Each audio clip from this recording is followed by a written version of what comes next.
নমস্কার, আপনারা শুনছেন সাসপেন্স থ্রিলার প্ল্যাটফর্ম, আপনার গল্পের প্ল্যাটফর্ম।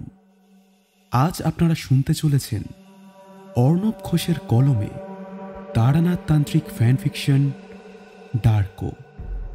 আজকের গল্পের সূত্রধার ও গল্প পাঠে আমি অরূপ এবং তারানাথের চরিত্রে লিও ও বিভিন্ন চরিত্রে লিও, অরূপ, থিয়ল ও সুপ্রভাত।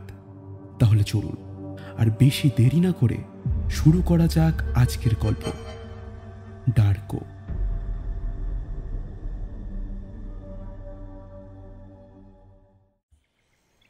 শীতকাল ছাড়িয়ে সবে বসন্তকাল পড়েছে। সাদা তুলোর মতো মেঘ নীল আকাশ ঘিরে রেখেছে। আজকে রবিবার, তাই অফিস নেই। শম্ভুদার পানের দোকানে বসে আছি। শম্ভুদার দোকানটা মঠলেনের একদম সামনে। এখান থেকে 2 পা এগোলেই প্রথম বাঁ হাতের গলিতে তারানাথের বাড়ি। কাজেই এই দোকান থেকে তার বাড়ির দিকে কে যাচ্ছে না যাচ্ছে সবই দেখা যায়। আমি অপেক্ষায় আছি কিশোরীর। সে বলেছিল কি একটা কাজ সেরে ওই 10টা নাগাদ আসবে। প্রায় 10:30 বাজতে চলল, এখনো আসার নাম নেই। শম্ভুদার দোকানে রেডিওতে দৈনিক সংবাদ চলছে। শম্ভুদা পানে চুন লাগাতে লাগাতে আমায় জিজ্ঞেস করলো, আজকে আপনাদের ওই ঠাকুর মশাইয়ের বাড়িতে আর যাওয়া হলো নি? হ্যাঁ যাবো তো, কিশোরী আসুক। এরপর শম্ভুদা একবার এদিক ওদিক তাকিয়ে নিয়ে বেশ চুপি চুপি ভঙ্গিতে বলল, একটা কথা কই, 5 কান কইরেন না যেন। কাল ঠাকুর মশাইয়ের মনে হয় খুব আমদানি হয়েছে। তুমি কি করে জানলে? প্রায় 10-15 জন দম্পতি এসেছিলেন ওনার কাছে। ওই গলিতে ঢুকতে দেখলাম। ওদের মধ্যে 3 জন আমার কাছ থেকে ওনারই ঠিকানা জিজ্ঞেস করলে। তখনই বুঝলাম নিশ্চয়ই আজ ওনার কোনো বিশেষ দিন আছে। এত খোঁজ দিয়ে তো আসি না ওনার কাছে, আমাকে তো আর বলেন না এসব, তাই আমি জানিও না। হঠাৎ দেখলাম দূর থেকে ছাতা হাতে হন্তদন্ত হয়ে কিশোরী আসছে। তাকে আসতে দেখেই শম্ভুদা আবার বলল, হ্যাঁ, এই কিশোরী বাবু বা ঠাকুর মশাইকে কিছু কইয়েন না আবার, আপনাকে ভরসা করেই বললাম। তার দাম দিয়েন।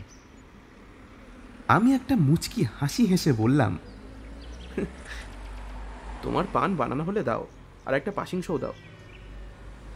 প্রথমে আমি একবার ভাবলাম যে কিশোরীকে বলি যে কাল তারানাথের ভালো আমদানি হয়েছে। তারপর মনে হলো যে পুরো জগৎটা এখনো বিশ্বাসের উপরেই টিকে আছে। কাজেই শম্ভুর যে আমার উপর বিশ্বাসটা আছে সেটা না ভাঙাই ভালো। আমি কিশোরীকে কিছুই বলবো না এই বিষয়ে, এমনকি তারানাথকেও নিজে যেচে কিছু জিজ্ঞেস করব না। বিশ্বাসের দাম সত্যিই দেওয়া উচিত। আমার দিকে পান আর পাশিংশ বাড়িয়ে দিতেই কিশোরী এসে হাজির। প্রায় গলদঘর্ম অবস্থা তার।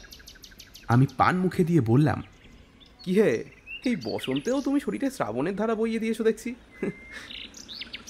এক রাশ বিরক্তি নিয়ে কিশোরী নিজের ছাতা বন্ধ করতে করতে বলল, আরে বলো না, এই রবিবার করে না এরপরে আর আসা যাবে না। বাড়ির কাজকর্ম সেরে দুদণ্ড বসতে না বসতেই রীতিমতো দৌড়তে দৌড়তে এখানে আসি। হ্যাঁ মানছি গল্প শুনতে ভালো লাগে, কিন্তু এরকম মন নিয়ে গল্প শুনে মজা আসে বলো? তুমি মঠ লেনে প্রবেশের সাথে সাথেই দেখবে তোমার শরীরের সমস্ত ক্লান্তি দূর হয়ে যাবে। ইহাকে কি বলে জানো? তারানাথ তান্ত্রিক ক্রিয়া। যাকে পাসিং শুনিয়েছো, চলো চলো, অনেক দেরি হয়ে গেছে আজকে। আমি মঠ লেনের রাস্তা ধরতেই একবার পিছন ফিরে দেখলাম শম্ভুদা চোখের ইশারায় বুঝিয়ে দিল যে আমি যেন তার বিশ্বাসের মর্যাদা রাখি। আমিও সম্মতি দিলাম। মঠ লেনে ঢুকলেই সত্যি মনে হয় যেন অন্য কোনো জগতে চলে এসেছি। একটা কি বিশেষ গন্ধ নাকে আসতে থাকে, যে গন্ধটা কলকাতার আর 5টা সাধারণ গলির মধ্যে পাওয়া যায় না। কিশোরী বলে উঠল, তুমি সত্যিই বলেছিলে, মটলেনে ঢুকেই সব ক্লান্তি আর চিন্তা দূর হয়ে গেল, বেশ ফুরফুরে লাগছে। আমি একটা মৃদু হেসে বাড়ির ঘন্টা বাজালাম। চারি এসে দরজা খুলল। সে দরজা ধরে একপাশে দাঁড়িয়ে থাকলো। আমি আর কিশোরী সোজা চলে গেলাম তারানাথের ঘরের দিকে।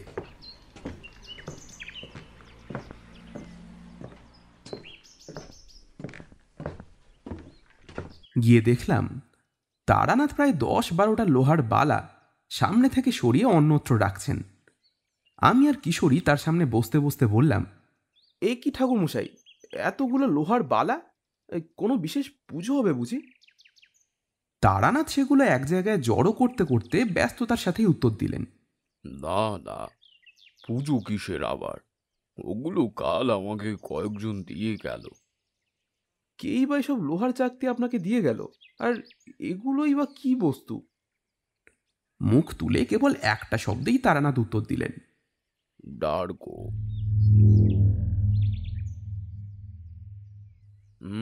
বসো বসো। এরপর চারিও এসে হাত লাগিয়ে সাহায্য করলো তার বাবাকে। সব কটা লোহার বালা এক জায়গায় গোছানো হয়ে গেলে তারানাথ চারিকে বললেন, চারিমা, এগুলো একটু ঠাকুরের সামনে রেখে আয় তো, আর আমাদের 3 জনের জন্য চা নিয়ে আয়। চারি সেগুলো নিয়ে চলে যেতেই তারানাথ নিজের বৃদ্ধ শরীরটা তার পিছনে রাখা বালিশে এলিয়ে দিয়ে বললেন, ডার্গো কাকে বলে তোমরা জানো? কিশোরী আর ধৈর্য ধরে রাখতে না পেরে বলল, এই তো বললেন যে লোহার বালাগুলোকেই বলে, কিন্তু এগুলো কে আর কেনই বা দিল আপনাকে? আসলে মানত করা ছিল। মানত? তাতে তো সুতো বাঁধে শুনেছি, লোহার চাকতি দেয় এমন তো কখনো শুনিনি। আচ্ছা, কোন ঠাকুরের মানত? পাঁচু ঠাকুরের। এই নাম শুনে আমি আর কিশোরী দুজনেই দুজনের মুখের দিকে তাকালাম। এরকম ঠাকুরের নাম আমরা কেউই কোশমিনকালেও শুনিনি। তারানাথ আমাদের মনের কথা বুঝতে পেরে এক গাল হাসি দিয়ে বললেন, আমি জানি তোমরা এনার নাম শোনোনি, শাস্ত্রে এনাদের উল্লেখ একটু কম আছে, কিন্তু অল্প হলেও যেটুকু আছে তার তাৎপর্য অনেক।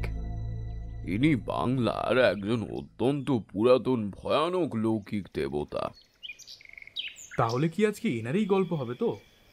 আমি আমার পাঞ্জাবির পকেট থেকে একটা পাশিংশ বের করে ওনার সামনে রাখলাম। তারানাথ একটা সূক্ষ্ম হাসি হেসে বুঝিয়ে দিলেন যে আমরা এতদিন ধরে আসছি, তাই গুরুদক্ষিণা না পেলে যে গল্প শুরু হয় না সেটা আমরা বুঝে গেছি।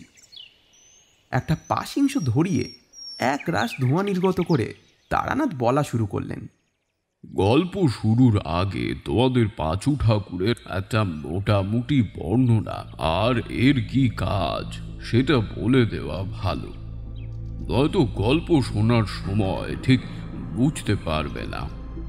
পাঁচু ঠাকুরকে অনেক পল্লীবাসী মনে করেন ক্রুদ্ধ স্বভাবের দেবতা, সে কারণে তারা একে ভয় মিশ্রিত ভক্তি করেন।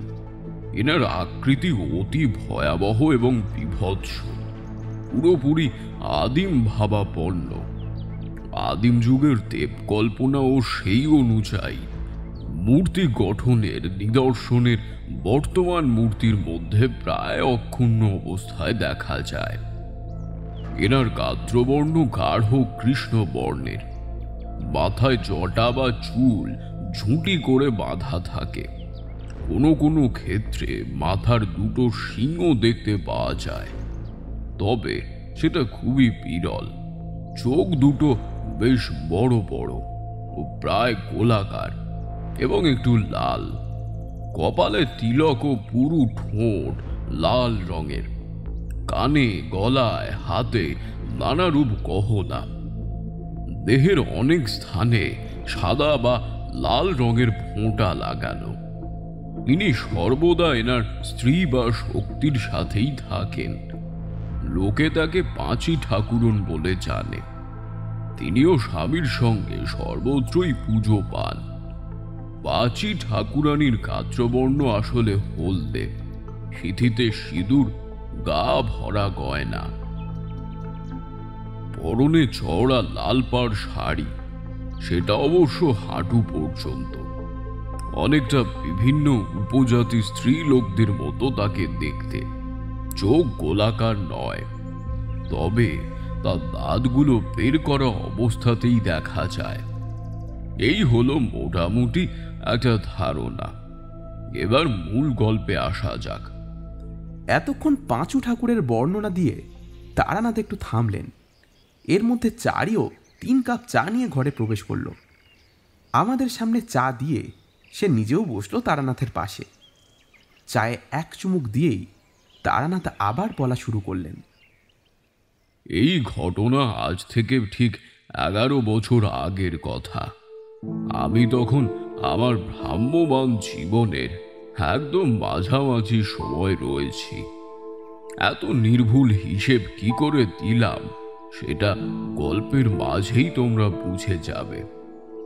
আমি তখন আমাদের বর্তমান বীরভূম অঞ্চলের প্রত্যন্ত গ্রাম অঞ্চলে নিজের ভ্রাম্যমাণ সুখের জীবন কাটাচ্ছি। কোনো চিন্তা ভাবনা কিচ্ছু নেই, কোনো পিছুটানো নেই, নিশ্চিন্তে জীবন চলছে। সারাদিন হেঁটে হেঁটে ঘুরে বেড়াই, সাধু সঙ্গ করি, তারাই যা দেয় তাই খাই। মাঝে মাঝে কিছু গৃহস্থের বাড়িতে আশ্রয় নিই, তখন বেশ একটু ভালো মন্দ খাওয়া হয় আর কি। তবে বেশি খেতে পারি না, কারণ পথ চলতে বেশ অসুবিধেও হয়। এইরকম একদিন এমন 2 গ্রামের সংযোগ স্থানে এসে পড়ি, যেখানে একটা গ্রামের শেষে শ্মশান, তারপর অন্য আর একটা গ্রাম। সন্ধ্যা হয়ে এসেছিল। এখন হাঁটলে শ্মশানের মধ্যে এসে পড়ব, একেবারে রাতের বেলা। তখন আশ্রয় পাওয়া খুবই মুশকিল হয়ে যাবে। তাই রাতটা সেই গ্রামেরই শেষ বাড়িতে কাটানোর আমি সিদ্ধান্ত নেই। একতলা মাটির বাড়ি, সামনে ছোট্ট একটা দরজা। দরজা পেরিয়ে সামনে বিস্তীর্ণ উঠোন, সেখানে একটা মাঝবয়সী মেয়ে প্রদীপ জ্বালাচ্ছে। আমি ঢুকতেই দেখলাম পেছনের দাওয়ায় বসে একটা লোক ঠাকুর নমস্কার করছে। আল্লাহু আকবার, আল্লাহু আকবার, আল্লাহু আকবার।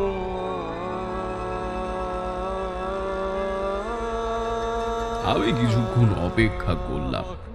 এসব সময় বিরক্ত করতে নেই। সেই লোকটা চোখ খুলেই আমাকে দেখে উঠে দাঁড়ালো।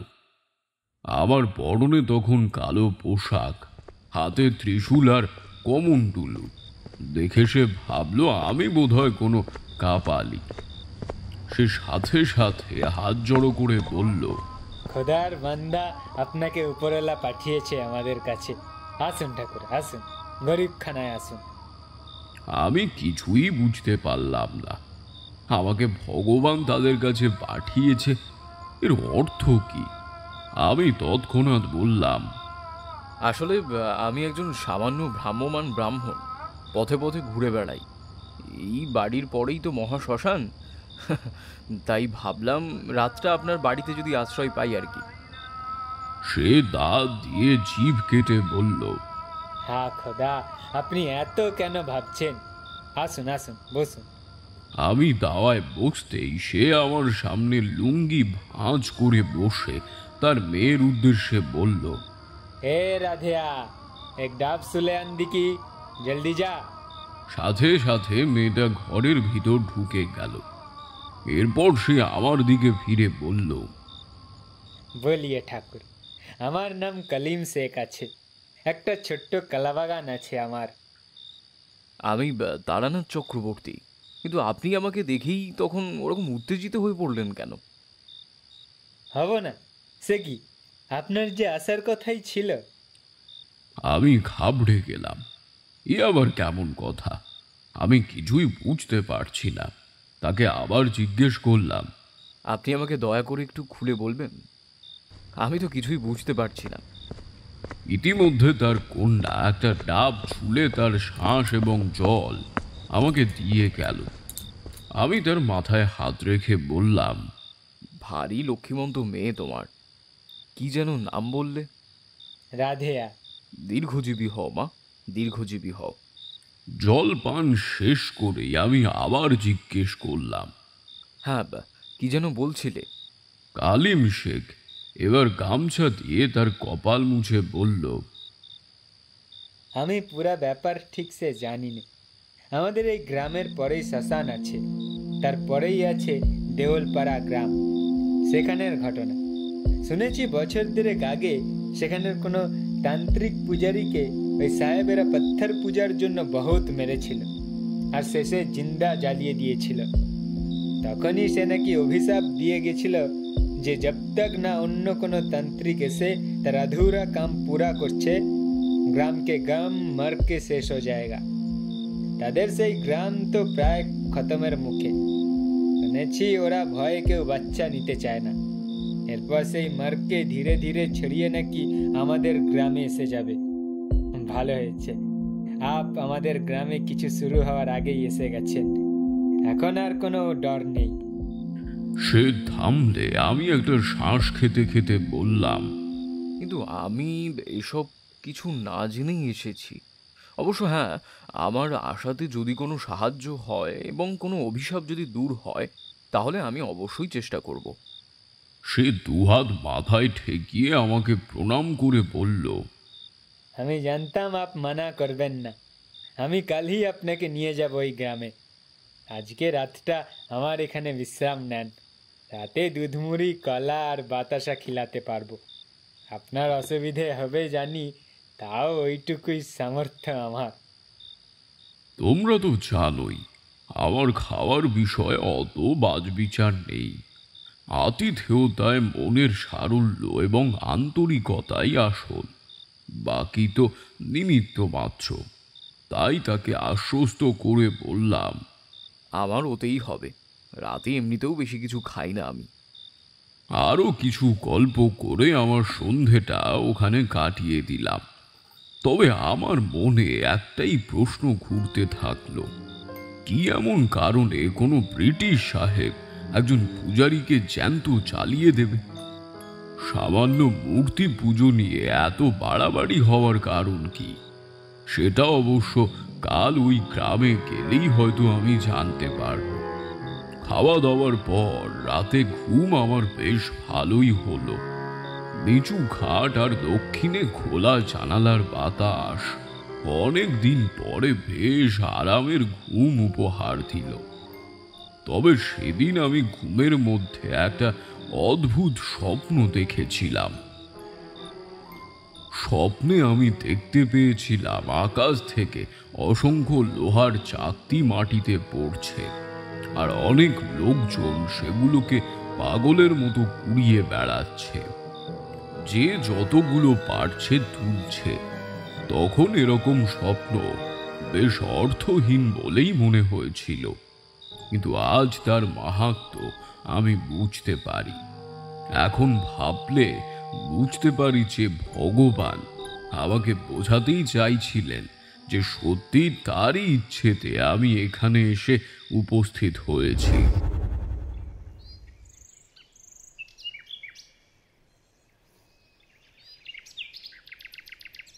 পরের দিন সকালে সূর্যোদয়ের সাথে সাথে আমরাও রওনা দিলাম।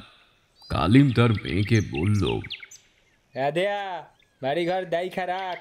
কোনো মুসিবত হলে পাশের বাড়ির চাচাকে তলব করিস। আমি 1-2 দিন পরেই ফিরে আইব। এরপর আমরা হাঁটা শুরু করলাম দেওলপাড়া গ্রামের উদ্দেশ্যে। গ্রাম পেরোতেই পথে পড়ল মহা শ্মশান। আমার শ্মশানের পরিবেশ ভালোই লাগে, বেশ শান্ত এবং পবিত্র স্থান। সকলের জীবদ্দশায় সব পাপ ধুয়ে মুছে যায় এই স্থানে। পবিত্র অগ্নিতে শুদ্ধ হয় সকলে। কালিম একটু ভয় পাচ্ছিল, সেটা আমি বুঝতে পারছিলাম। আমরা যখন শ্মশানের শেষ প্রান্তে এসে উপস্থিত হলাম, তখন দেখলাম এক অদ্ভুত দৃশ্য। অসংখ্য শিশু কঙ্কাল এবং অর্ধ কঙ্কাল শ্মশানের বালিয়াড়ির মধ্যে মিশে আছে। কালিম সেই দৃশ্য দেখেই ভয় পেয়ে একেবারে আঁতকে উঠে পিছিয়ে গেল। আমি কাছে গিয়ে দেখলাম সবকটি শিশুদের ছোট ছোট অর্ধ কঙ্কাল। তবে সব থেকে আশ্চর্যের বিষয়, প্রত্যেকের মধ্যে 2টো করে জিনিসের মিল ছিল। প্রতিজনের দেহের শির ডাড়া অদ্ভুতভাবে ধনুকের ন্যায় বেঁকে গেছে, আর প্রত্যেকের একটা পায়ের হাড়ে অদ্ভুত এক রকমের লোহার চাকতি আটকানো। আমি সেগুলোর থেকে একটা খুলে নিজের কাছে রেখে আবার রওনা দিলাম। আমার মন বলছে কিছু একটা ভয়ানক ঘটেছে এখানে। তাই বিনা বাক্য ব্যয় আমি এগিয়ে চললাম গ্রামের দিকে। আমার পেছন পেছন কালিমও আসছে। আমি সেই গ্রামে প্রবেশ করতেই বুঝলাম গ্রামের অবস্থা খুব একটা ভালো নয়। দুঃখ এবং এক অজানা আতঙ্ক যেন এই গ্রামকে গ্রাস করেছে। আমি প্রবেশ করতেই উপস্থিত সকলে আমার দিকে এক দৃষ্টে তাকিয়ে থাকতে লাগলো।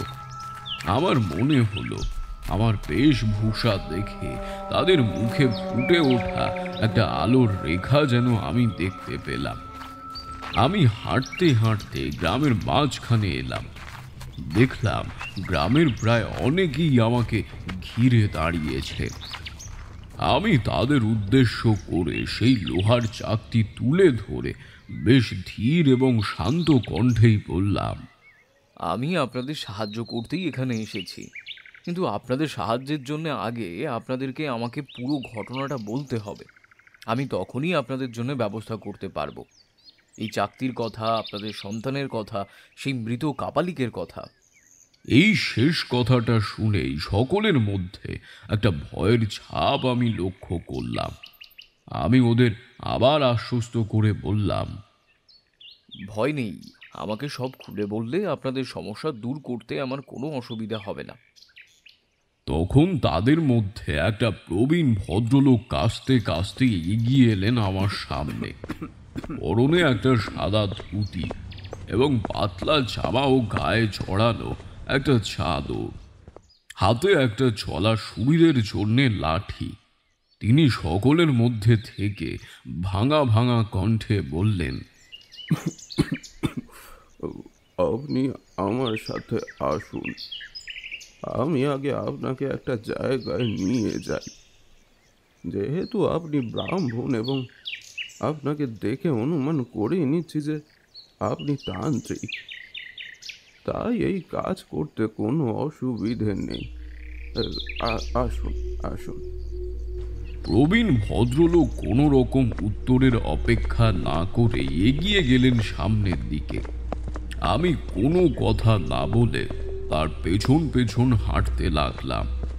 আমার পেছন পেছন কালিম এবং বাকি গ্রামবাসী আসতে লাগলো। কারোর মুখে কোনো কথা নেই, শুধু সকলের পা চলতে থাকলো।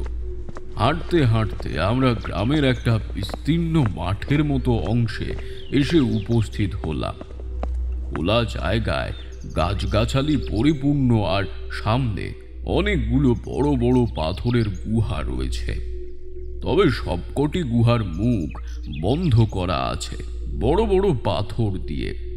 ভদ্রলোক লাঠি দিয়ে ঠক ঠক শব্দ করে একটা গুহার মুখ বন্ধ করা পাথরের সামনে এসে থেমে বললেন, আগে আপনি পাথরে নিজের হাতের ছোঁয়া দিন, তারপরে বাকিরা আপনার সাথে হাত লাগিয়ে এই পাথর সরাবে। আমি একটু অদ্ভুত দৃষ্টিতে প্রশ্ন করলাম, আমি আগে হাত রাখবো, এর অর্থ? প্রবীণ ভদ্রলোকটা হালকা হেসে বললেন, এটা চলতি অভিশাপ কাটানোর জন্য। যাতে তিনি অভিশাপ দিয়েছেন তিনি বুঝতে পারেন যে তার কথা অনুযায়ী আমরা কোনো তান্ত্রিকের ইচ্ছাতেই পুজোর উদ্দেশ্যে এই পাথর সরাচ্ছি। আপনার হাতের প্রথম স্পর্শ সেই বার্তায় পৌঁছাবে তার কাছে। আমি আর কিছু না বলে প্রথমবারের মতো পাথরের গায়ে স্পর্শ করলাম। এরপর ভদ্রলোক ইশারা করতেই বাকি গ্রামবাসীর মধ্যে কিছু বলিষ্ঠ লোক এসে হাত লাগালো পাথর সরানোর জন্য।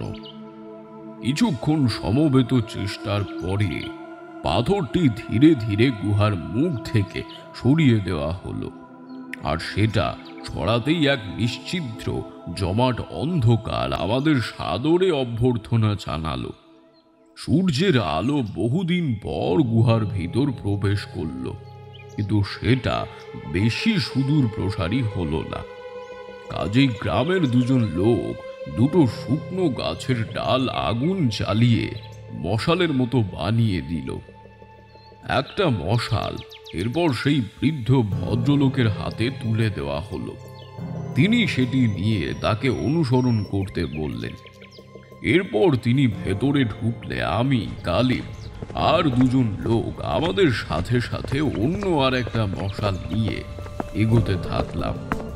অন্ধকারের মধ্যে আগুনের আলো এক অন্যরকম পরিবেশ সৃষ্টি করে। আমি দেখলাম গুহার দেওয়ালের গায়ে অসংখ্য চিত্র অঙ্কিত রয়েছে। আগুনের আলোয় যা বুঝলাম, কিছু কিছু স্থানে দেখানো হচ্ছে মা এবং পুত্রের স্নেহ, আবার কোথাও কোথাও দেখানো হচ্ছে এক দেবদেবীর সামনে কিছু মানুষ উবু হয়ে প্রণাম করছে। এক নীরব নিস্তব্ধতা আমাদের গ্রাস করছে ধীরে ধীরে। বেশিক্ষণ হাঁটতে হলো না। দেখলাম গুহার ভেতর একটা কক্ষ মতো করা আছে। সেখানে আগুনের আলোয় স্পষ্ট দেখলাম ঝুলের মধ্যে ধুলো পড়ে যাওয়া দুটো মূর্তি। এবার আমি বলি যে মশালের আলো স্পষ্ট দেখলাম এই দুই মূর্তির রূপ একদম হুবহু ছিল সেই দুই রূপের বর্ণনা আমি তোমাদের গল্পের শুরুতে দিয়েছি। অর্থাৎ এই দুই দেবদেবীর মূর্তিই হল আদতে পাঁচু ঠাকুর এবং পাঁচি ঠাকুরানীর মূর্তি। বৃদ্ধ আমাকে বললেন, এই দুই মূর্তির পুনঃপ্রতিষ্ঠা করতে হবে আপনাকে, তারপর আবার পুজো শুরু করতে হবে। তখনও আমি কিছু জানতাম না এই মূর্তি সম্পর্কে, তাই কৌতূহলী হয়েই জিজ্ঞেস করলাম, এই মূর্তি কাদের আর কিসের জন্যই এনারা পূজিত হতেন? এসব না জেনে প্রতিষ্ঠা করবই বা কি করে? সব বলছি, চলুন। আপাতত আপনি আসাতে আমরা এখন একটু মনোবল পাচ্ছি। এখন ফিরে চলুন, আপাতত এখানের কাজ শেষ। তখন বুঝলাম এই দীর্ঘদিন ধরে বন্ধ গুহার মুখ পুনরায় খোলানোই ছিল বৃদ্ধের উদ্দেশ্য। ফেরার পথে আমি একটা বিষয় লক্ষ্য করলাম, গুহার দেওয়ালে অসংখ্য ঢেলা ঝোলানো রয়েছে, তবে সেগুলো খুব পুরানো ঢেলা। এর কি কারণ আমি ঠিক বুঝলাম না। ভাবলাম হয়তো ওই প্রবীণ ভদ্রলোকই সব খোলসা করবেন। এরপর আমরা সকলে মিলে পুনরায় গ্রামে ফিরে এলাম। ফেরার পথে সেই প্রবীণ ভদ্রলোক আমাকে পাঁচু ঠাকুরের এবং পাঁচি ঠাকুরানীর বিস্তর বিবরণ এবং কার্য বুঝিয়ে দিলেন। এরপর তার বাড়ির সামনে এসে সকলে জমায়েত হলাম। আমি আর ভদ্রলোক বসলাম তার দাওয়ায় এবং বাকি সকলে বসলেন সামনের উঠোনে। ভদ্রলোক নিজের ধুতি কোছা থেকে একটা ছোট্ট বিড়ির প্যাকেট বের করে সেখান থেকে একটা বিড়ি নিজে ধরালেন এবং একটা আমাকে দিয়ে বলা শুরু করলেন,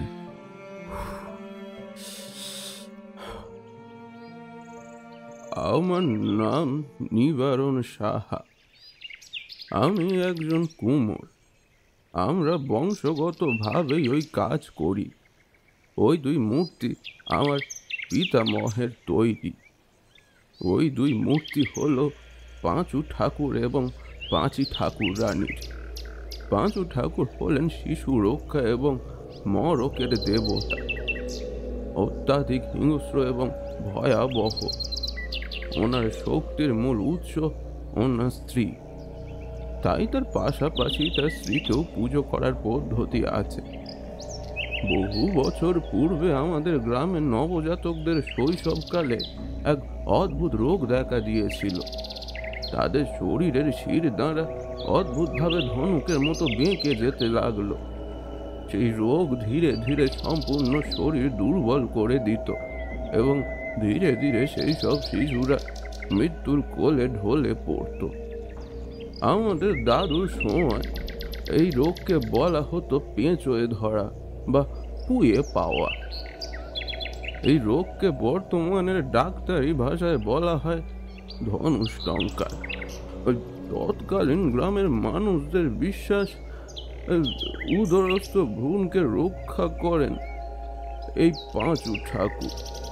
তারা মানত করেন যদি সন্তান সুস্থ হয় এবং রোগমুক্ত হয়, তাহলে তারা আড়ম্বরের সহিত দুই দেবদেবীর পুজো দেবেন। অনেকের আবার অন্যরকমও মানত আছে।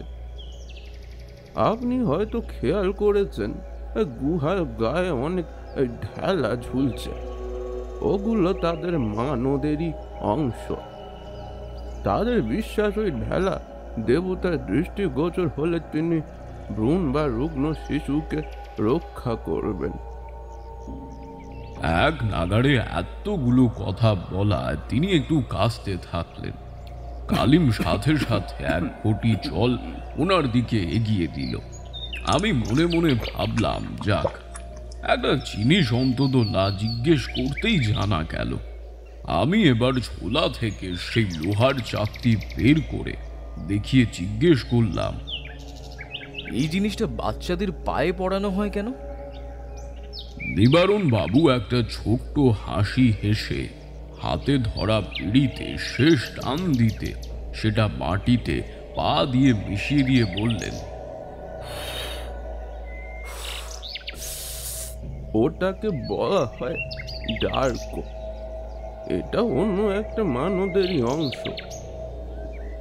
অনেক সদ্য সন্তান প্রাপ্ত অভিভাবক সন্তান জন্মের পর থেকে পাঁচু ঠাকুরের রক্ষা কবচ হিসেবে তার পায়ে একটা করে লোহার বালা পরিয়ে দিতেন। প্রায় 11 বছর অবধি এই বালা তাদের পায়ে রাখা হতো। এই 11 বছর তাদের চুল কাটানো হতো না, এমনকি কোনো রকম কবিরাজ পর্যন্ত দেখানো হতো না। ইতিমধ্যে সন্তানের 11 বছর পূর্ণ হলে যদি রোগ মুক্ত হয়, তাহলে অভিভাবকরা পুরুত, কৌরকার, প্রচুর নৈবেদ্য, কাপড়, থালা বসন নিয়ে ঢোল, কাশি, সানা এইসব বাজাতে বাজাতে সন্তানকে একটি পালকিতে নিয়ে যান এবং সেখানে দেবতা যুগলের পায়ের কাছে রাখেন। এই দিন সন্তানদের প্রথম চুল কাটা হয় এবং বাড়ির মহিলাদের এবং বড় বোনদের সেই সব কাজ করতে হয়, যেই কাজ তারা 11 বছর পূর্বে মানত করার সময় করেছিলেন। ওই দিন এই ডার্কো খুলে পূজারীকে দিয়ে আসেন এবং তার হাত দিয়ে সেইগুলো জলে ভাসান দেওয়া হয়। ভদ্রলোক এক নাগাড়ে কথাগুলো বলে একটু দম নিলেন। এই বয়সেও তার কথা বলার ভঙ্গিতেই বোঝা যায় কতটা স্থায়িত্ব তার মধ্যে বর্তমান। তিনি থামলে কালিম আরো এক ঘটি জল দিলেন। আমি এতক্ষণ পরে বুঝলাম আসল ঘটনা।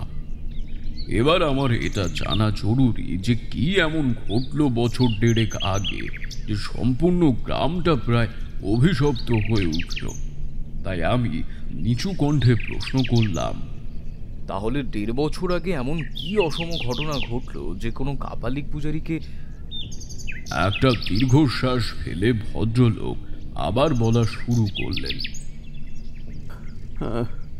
এই ঘটনাটা ঘটেছিল যখন 2 বছর আগে জেনারেল উড তার 3 বছরের সন্তানকে নিয়ে আমাদের গ্রামে আসেন।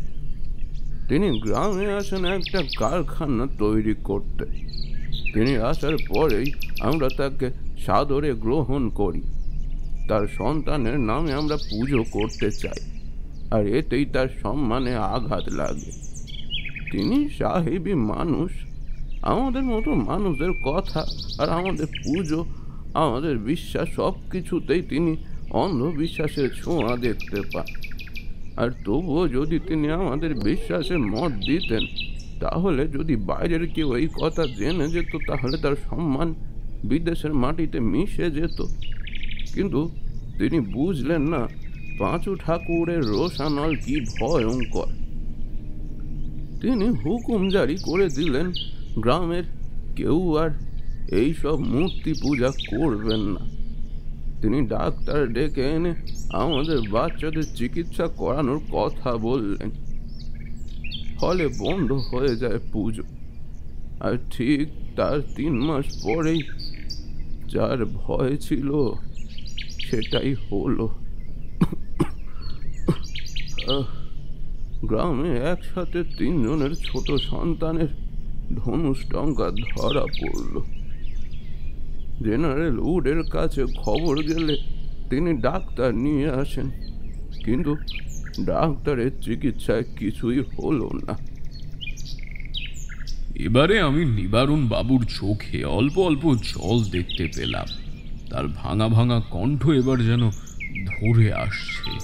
তিনি বলতে থাকলেন, গ্রামবাসী হাত জোর করে প্রার্থনা করেছিল জানেন, যাতে তিনি পূজার অনুমতি দেন, কিন্তু এতে আতে ঘা লাগে সাহেবের। শেষে কিনা পুজো পাঠের কাছে হার মানবে বিজ্ঞান। তিনি ঘোষণা করে দিলেন বাইরে থেকে আরো বড় ডাক্তার আনবেন, কিন্তু যে মূর্তি পূজা করবে তাকে তিনি মাঝ রাস্তায় জ্যান্ত জ্বালিয়ে দেবেন। কিছু কিছু জিনিস হয় জানেন, যেটা গায়ের জোরে আটকানো যায় না, ব্যর্থ চেষ্টা করা হয়। এটাও তাই হয়েছিল। বড় ডাক্তার এসেও কোনো লাভ হয়নি। গ্রামে ধীরে ধীরে বাড়তে থাকে ধনুষ্টঙ্কার রোগ। এরপর তিনি ধুতির খুঁট দিয়ে চোখ মুছতে মুছতে বললেন, প্রণয় আমার খুব ভালো বন্ধু ছিল।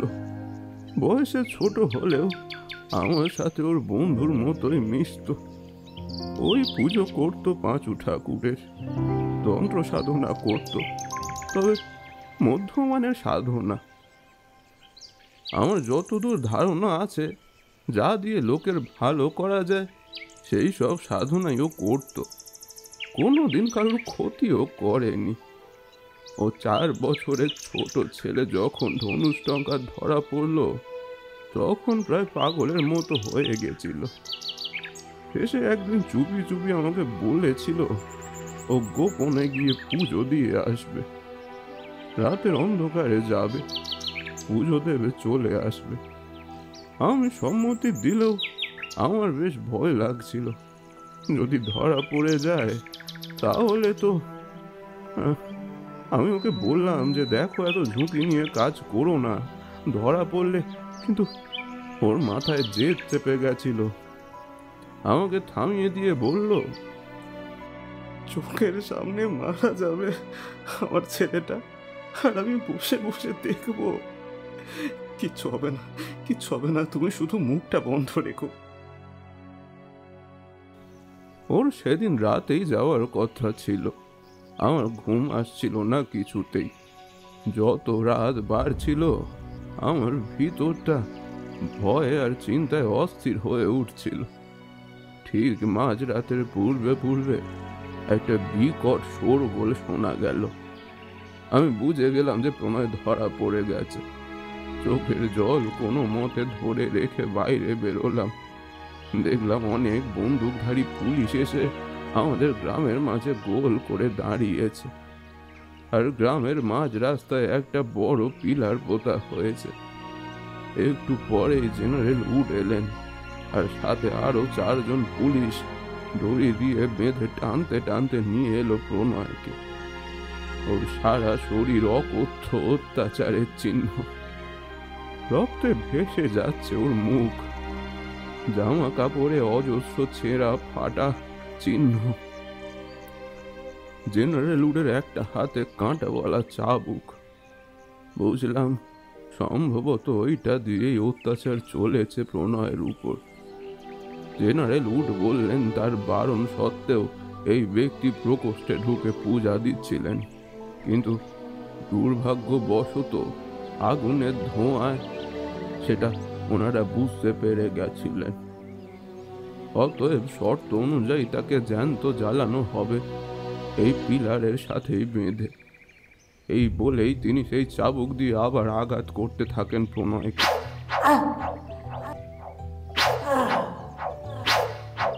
আর নিস্তেজ প্রণয় ভাবলেশীনভাবে সেই আঘাত বুকে নিচ্ছিল। আমি কোনো মতে কান্না চেপে মুখ বুজে এই দৃশ্য দেখছিলাম। জেনারেল উডের আদেশে প্রণয়কে পিলারের সাথে বেঁধে দেওয়া হলো। তার সারা শরীরে কেরোসিন তেল ঢেলে আগুন জ্বালিয়ে দেওয়া হলো। একটা কোনো লোক আমরা কেউ কোনো প্রতিবাদ করলাম না। আনুর মতন আমরা শুধু দাঁড়িয়ে দাঁড়িয়ে দেখলাম। কানে শুধু প্রণয়ের চিৎকারের শব্দ আসতে থাকলো, আর চিৎকারের মধ্যেই তার শেষ কথাগুলো শুনতে পেলাম।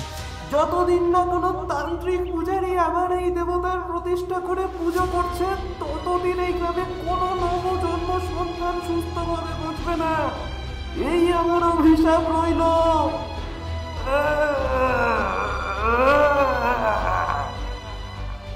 এরপর সেই বিকট চিৎকার আগুনে পোড়ার শব্দে মিলিয়ে গেল। দাউ দাউ করে আগুন আকাশ ছুঁয়ে নিঃস্ব করে দিল প্রণয়ের অস্তিত্বকে। আর তার চারপাশে উন্মাদের মতো নাচ করছিল একদল ইংরেজ সাহেব। এই বর্বরের মতো আচরণ কোনো মানুষেরই হতে পারে না, কোনো মানুষের হতেই পারে না।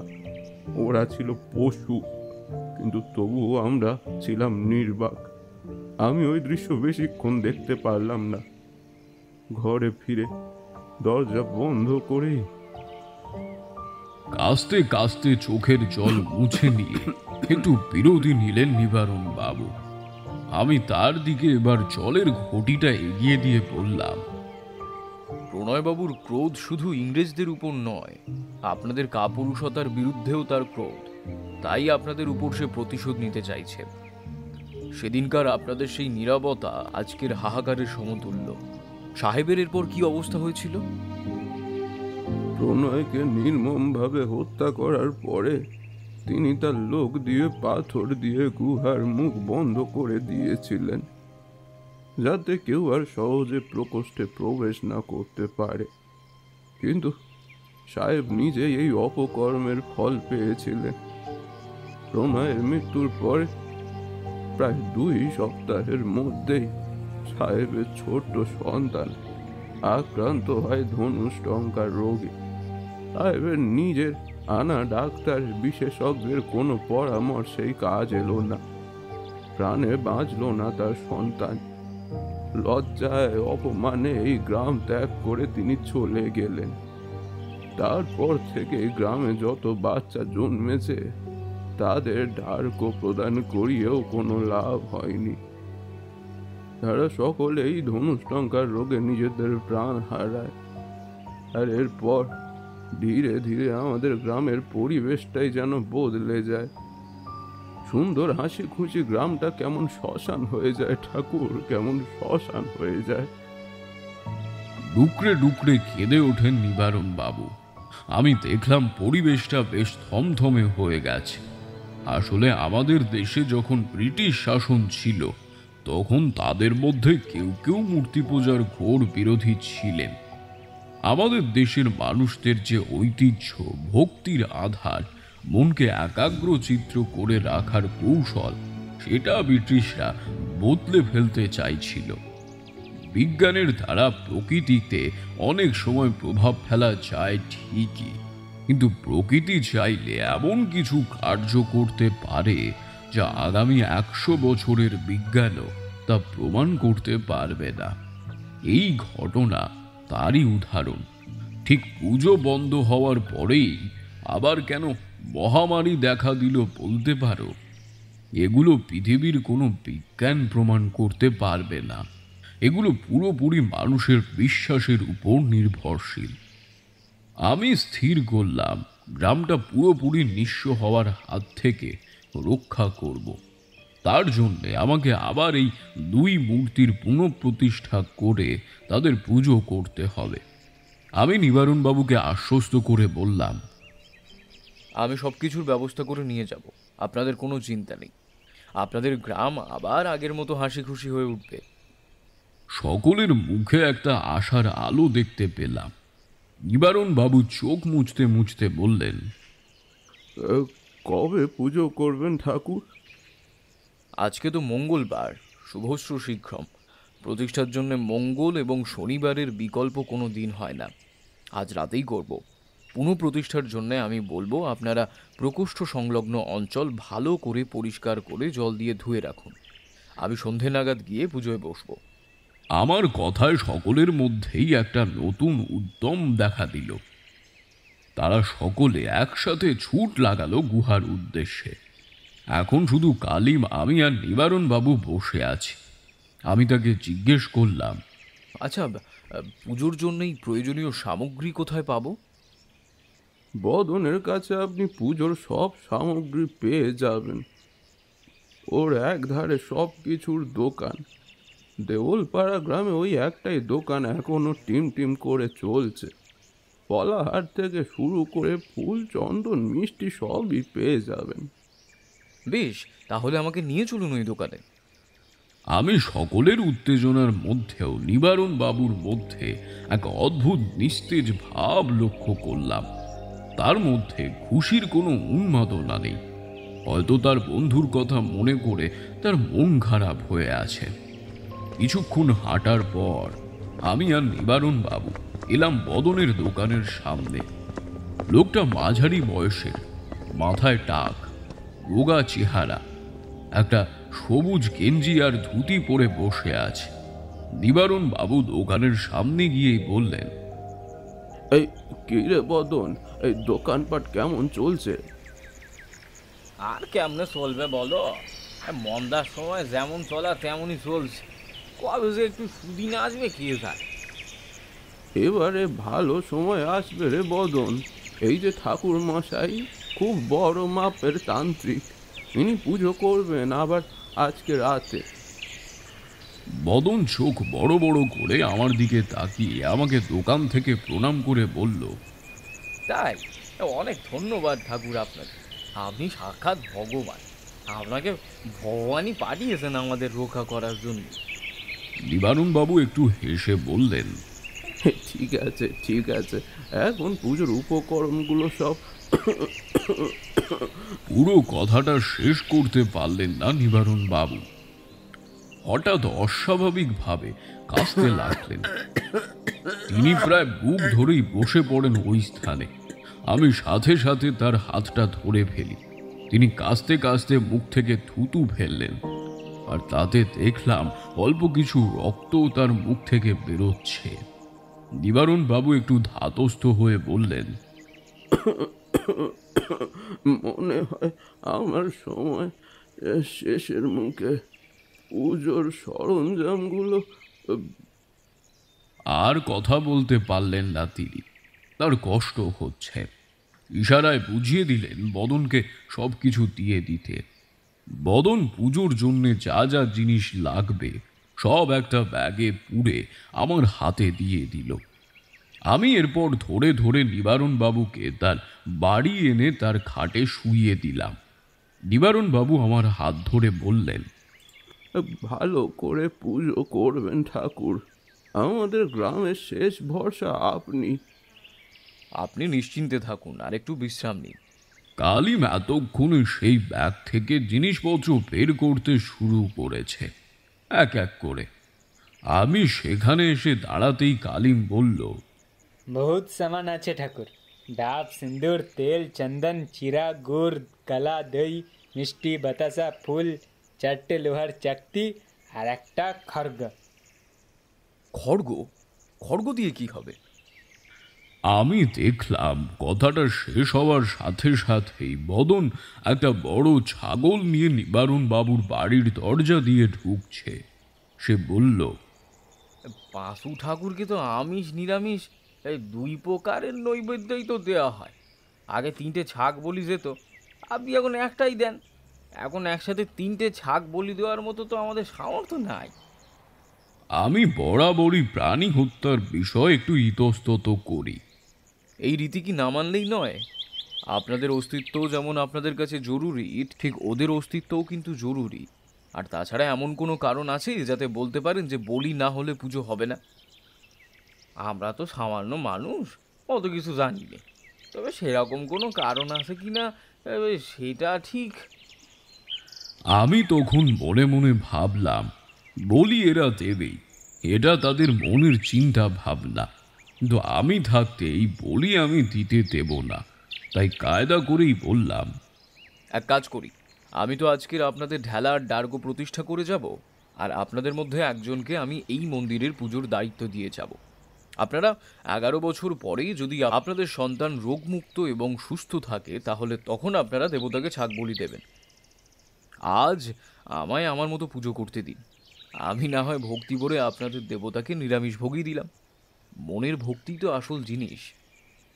সে কি বুঝলো না সেটা ঠিক বোধগম্য হলো না, তবে মনে হলো কথাটা তার মনে ধরেছে।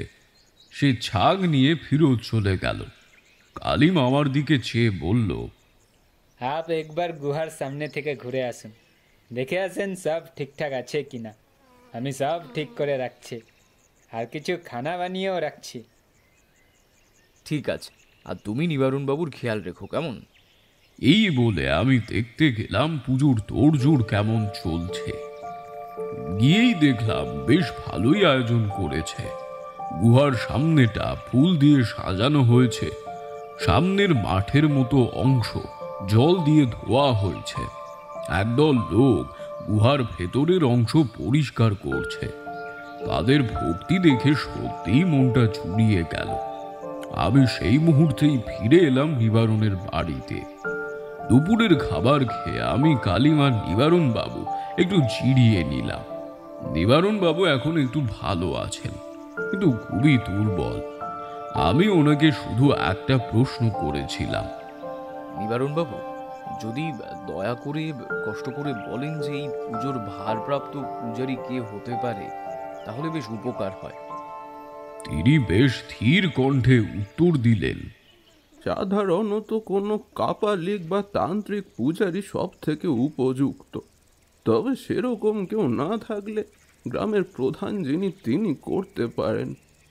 তবে না এখন গ্রামে কোনো তান্ত্রিক আছে, আর না গ্রামের প্রধান বলে কেউ আছে।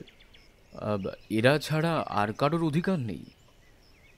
আছে, যদি একান্তই কাউকে না পাওয়া যায় তখন দেয়াসী পদবীর এক শ্রেণী অনুন্নত জাতির মানুষ এর পুজো করতে পারেন। অনেক ধন্যবাদ, আপনি এখন বিশ্রাম করুন, আমরা পুজো সেরে আসছি। নিবারণ বাবু একবার আমার দুই হাত তার দু হাতের মধ্যে ধরে আমাকে আশ্বস্ত করে বললেন, আমার মনে হয় আমাকে ডাকছে প্রণয়। আপনারা পুজো দিয়ে আসুন, এই গ্রামের মঙ্গল হোক। আমি একটা ম্লান হাসি দিয়ে তাকে সম্মতি জানালাম। সন্ধ্যের মধ্যে সব জোগাড় হয়ে গেছে। আমি কালিমকে নিয়ে গেলাম সেই গুহার উদ্দেশ্যে। দূর থেকেই ঢাকের আওয়াজ আমার কানে আসছিল। গুহার সামনে গিয়ে দেখলাম এক অন্যরকম পরিবেশ। গুহার বাইরে দেবতার একটা বড় স্থান রাখা হয়েছে। বাড়ির মা বোনেরা কাছাকাছি একটা পুকুর থেকে স্নান সেরে আসছেন, আর একদল মহিলা ভিজে জামা কাপড় পরেই দেবতার থানের চারপাশে 7 বার করে গণ্ডি কাটছেন। একদল পুরুষ ঢাক আর কাসর বাজাচ্ছে। একদল কীর্তনের লোক এসে পুজোর অপেক্ষা করছে। সবকিছু দেখে কালিম বলল, यहाँ तो पूरा उत्सव शुरू हो गया ठाकुर। দীর্ঘদিন ধরে পুজো শুরু হওয়ার সত্যি তাদের মধ্যে একরকম উন্মাদনা দেখা দিয়েছে। আমি ধীরে ধীরে গুহার প্রকোষ্ঠে প্রবেশ করলাম। আমি পুজোর জন্য বসতেই দেখলাম যে সকল মা বোনেরা দণ্ডি কেটেছিল তারা নিজের মাথায় ধূমায়িত ধুনি স্থাপন করে গুহার প্রবেশের সামনে হাত জড়ো করে বসলেন। কালিম অবাক হয়ে গেল এই কর্মকাণ্ডে। আমি তাকে চুপি চুপি বললাম, অবাক হয়েও না, এগুলো রীতি। এরপর পুজো আরম্ভ করলাম।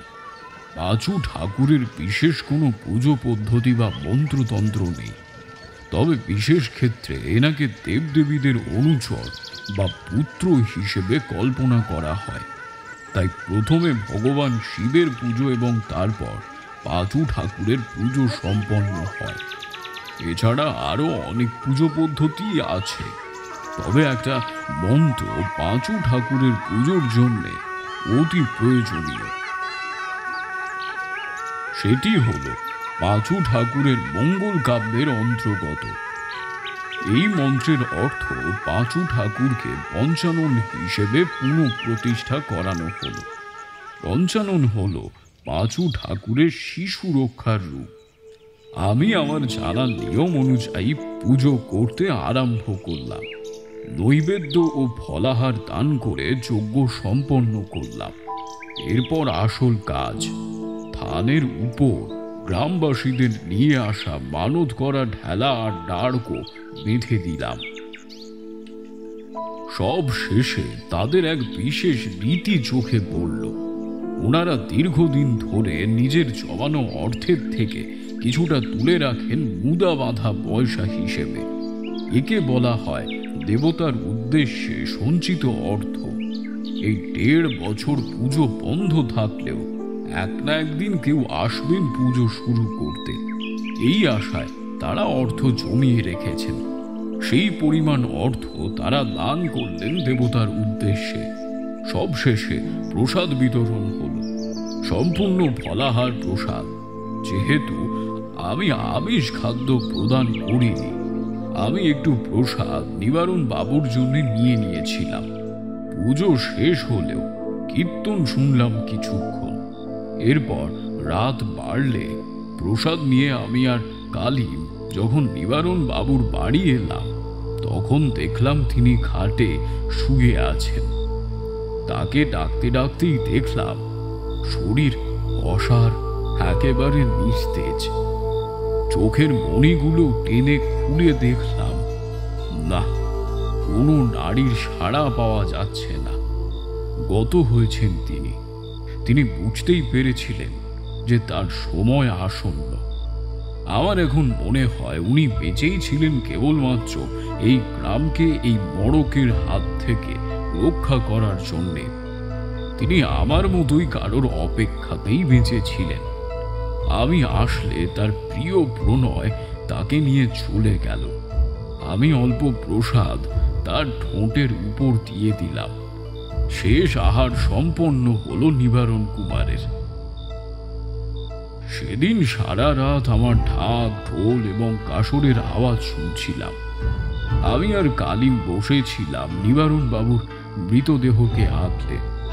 সাধারণ মানুষের উৎসবের মুহূর্ত আমরা নষ্ট করতে চাইনি। কখন আমি আর কালিম যে ঘুমিয়ে পড়েছি সেই দিকে আর খেয়াল নেই। ভোর হতেই কালিম উঠেই বাইরের লোক ডেকে নিবারণ বাবুর মৃত্যুর খবর দিল। গ্রামের লোকেরা মিলে তার অন্তিম সংস্কারের ব্যবস্থাও করে দিল। অগ্নিকুণ্ডে নিবারণ বাবুকে পবিত্র করার কাজ সম্পন্ন করে আমি এরপর সকলকে নিবারণ বাবুর বাড়িতে আসতে বললাম। সকলে জমায়েত হলে আমি তাদের উদ্দেশ্যে বললাম, আপনাদের মধ্যে যে কোনো একজনকে পুজোর ভার নিতে হবে। আমার চলে যাওয়ার পরে তাকে প্রত্যেক মাসে একবার করে যে কোনো মঙ্গল বা শনিবার পুজো করতে হবে। সকলের মুখেই একটা চাপা গুঞ্জন শুনতে পেলাম, কিন্তু কেউ সাহস করে এগিয়ে এলো না। তারা হয়তো ভয়ে কেউ এত বড় কাজের ভার নিতে চাইল না। তাই আমি এরপর কায়দা করে জিজ্ঞেস করলাম, আচ্ছা, আপনাদের মধ্যে দোয়াশি পদবী কার আছে? আমাকে অবাক করে দিয়ে ভিড়ের মধ্যে থেকে বদন হাত তুলে বলল, আগে আগে আমার নাম দোয়াশি, বদন দোয়াশি। আমি তার সামনে গিয়ে বললাম, তুমি এখন থেকে পুজো করবে। যেহেতু গ্রামে কোনো প্রধানও নেই, তাই আমি তোমাকেই এই ভার দিয়ে যাচ্ছি। সে হাত জড়ো করে আমাকে বলল, হ্যাঁ, আমি কি পারবো? আমার তোমার উপর ভরসা আছে। আর এই পুজোর খুবই সামান্য পুজো পদ্ধতি, শুধু মনের ভক্তিটাই আসল। তুমি নিশ্চয়ই পারবে। সে আমার পা ছুঁয়ে প্রণাম করল, তারপর বলল, 11 বছর ধরে আমাদের গ্রামের অবস্থা যদি কুশল মঙ্গল থাকে এবং আমি যদি ততদিন জীবিত থাকি, তাহলে এই ডার্কো খুলে আমি নিজে গিয়ে আপনার হাতে তুলে দিয়ে আসব। আর আমার অবর্তমানে আমাদের গ্রামের কিছু লোক গিয়ে দিয়ে আসবে খন। আমি একটা সূক্ষ্ম হাসি হেসে সম্মতি দিলাম। এরপর আমি আর কালিম আবার আগের গ্রামে কালিমের বাড়ির উদ্দেশ্যে রওনা দিলাম। যাওয়ার সময় সকলে আমাকে এক প্রকার জোর করেই তাদের গ্রামের কুমারদের তৈরি একটা মাটির মূর্তি উপহার দিয়েছিল। সে এখন কোথায় আছে আমার তা খেয়াল নেই। যাকে এরপর সেদিন বিকেল বিকেল আমরা ফিরে এলাম কালিমের বাড়িতে। সেই রাতটা আমি কালিমের বাড়িতেই কাটালাম। পরের দিন ভোর হতেই আমি আবার রওনা দেওয়ার জন্য প্রস্তুত হলাম। যাওয়ার সময় কালিম একবার আমায় বলল, আপনি কি আর আমার এদিকে আসবেন না? আমার তো কোনো ঠিক নেই কালিম, কখন কোথায় থাকি। আমি যদি জিন্দা থাকি ফির আমিও আপনার ঘরে যাব 11 সাল বাদ। নিশ্চিন্তে যেও, এখন আসি।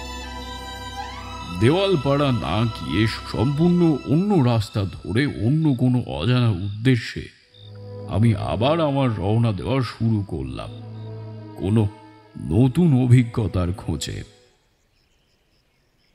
তারানাথ থামলে কিশোরী বলে উঠল, তার মানে ওই লোহার চাকতিগুলো সেই 11 বছর আগের ডার্কো, মানে যেগুলো আপনি ওই তখন প্রতিষ্ঠা করে দিয়ে এসেছিলেন?